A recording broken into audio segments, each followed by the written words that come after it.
my name is Samantha Taylor, and I'm going to tell you how to improve your steak.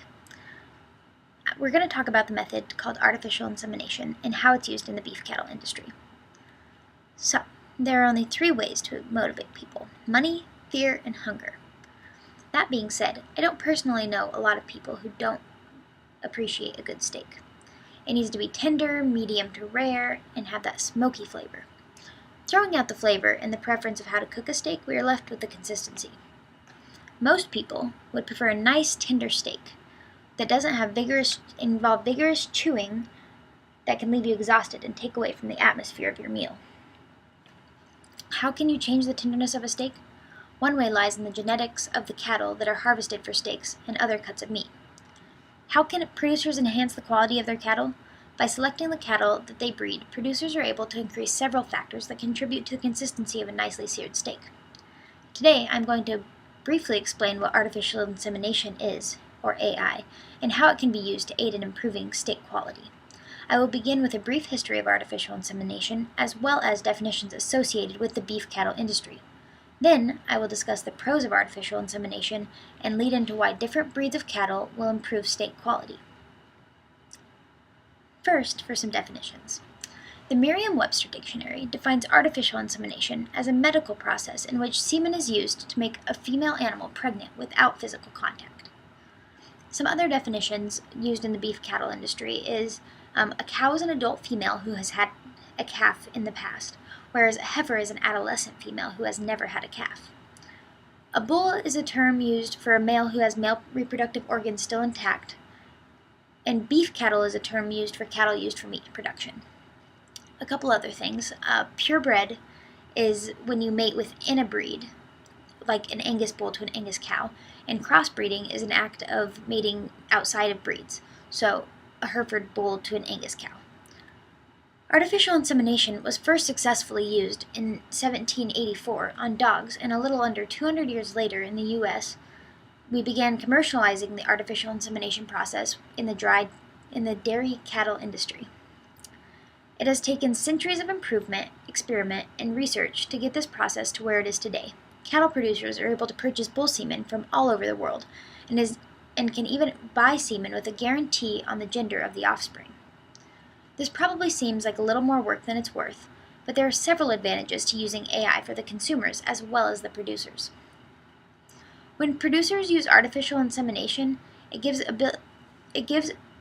ability to use the best bulls of the breed without having to purchase that bull.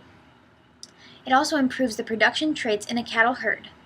Production traits are great for the consumer as they include things like increasing the ribeye area, which is actually the size of your ribeye steak.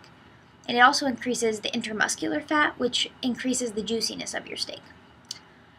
As well as other traits that are included in production traits are going to increase that cattle's ability to gain more weight for eating less grain.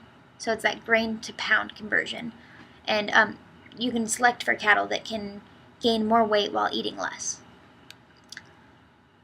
Some other pros that are worth mentioning more for the producer's end, it gives the ability to mate specific bulls to individual cows, which helps utilize those production traits more effectively.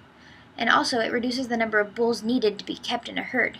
Seeing as bulls can become aggressive, they can also cause damage to property. While everyone's preference in steak may vary, there's a nationwide expectation that a steak should be big, juicy, and tender.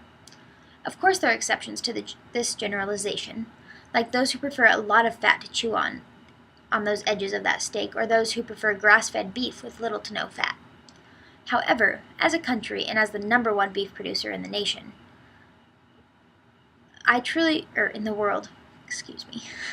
the number 1 beef producer in the world, I truly believe that the national norm for steak preference is headed in the right direction.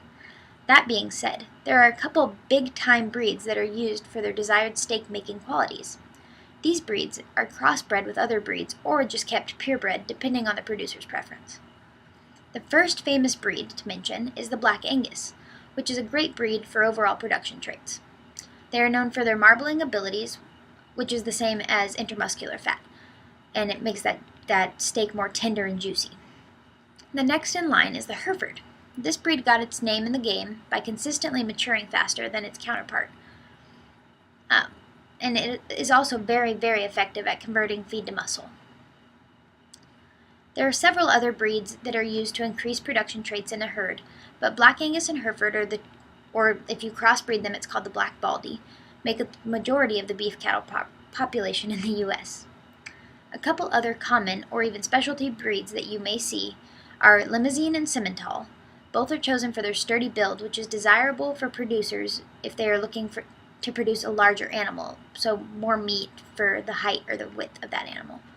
There are also specialties such as the Texas Longhorn, who are able to maintain a high feed-to-muscle efficiency while requiring less water than the typical European breeds, such as the other breeds I had mentioned. Those were all European. There are several other breeds that are known for great production traits, and I challenge you to experiment with them and find that perfect steak for your dinner. Artificial insemination has greatly impacted the practice of crossbreeding with all of these breeds and more in the U.S.